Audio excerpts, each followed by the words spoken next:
अति साधारण महात्मा गांधी आंठू उपरकू पिंधुवा जो धोती खंड को निजे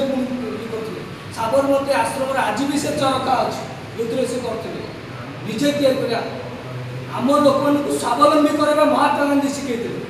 निजे केमती स्वावलंबी हवा निज हाथ में केमती निज देश को गढ़ी तोड़ा से दुईटी नेतृत्व कथा मुझे कहली मुझे शास्त्री जी विषय घटना कहली आप बुझे से एक्चुअली देश को भल पाते दुईटी घटना मुझे जीवन में जो पढ़ी शास्त्री जी मुझे कहूँ जो 1965 वार चलता है सहित पाकिस्तान सहित से लीडर थे लाल बहादुर शास्त्री जी जिते अर्थर माने बहुत समस्या था से आर्थिक स्थिति को सुधार गोटे आह्वान देते कौन ना आम देश लोक मैंने गोटे बेला उपवास करेंगे जोटा सोमवार उपवास था कहीं जो अमेरिका आमको धमकाउला जब तुम युद्ध न बंद कर पाकिस्तान सहित मुझे तुमको गहम देवी ना से कहले आम उपवास रही गोटे बेले कि आम पाकिस्तान को सबक शिखे रही शास्त्री जी कहले एपटे गोटे धोती चिरी जाए स्त्री को नहीं देले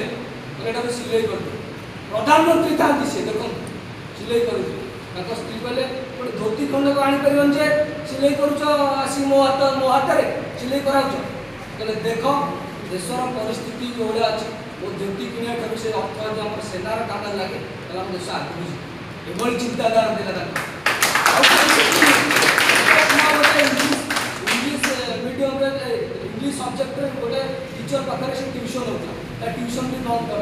कहले विदेशी भाषा न शिखे मो पु फेल जाऊ न शिखु चलो कि से अर्थ मुझे व्यय करी से अर्थ व्यय करी मो सेना मो देश आप शुणिले आश्चर्य पुओ घर गोटे कार ना पुओ दिने बहुत समस्त समस्त बुझे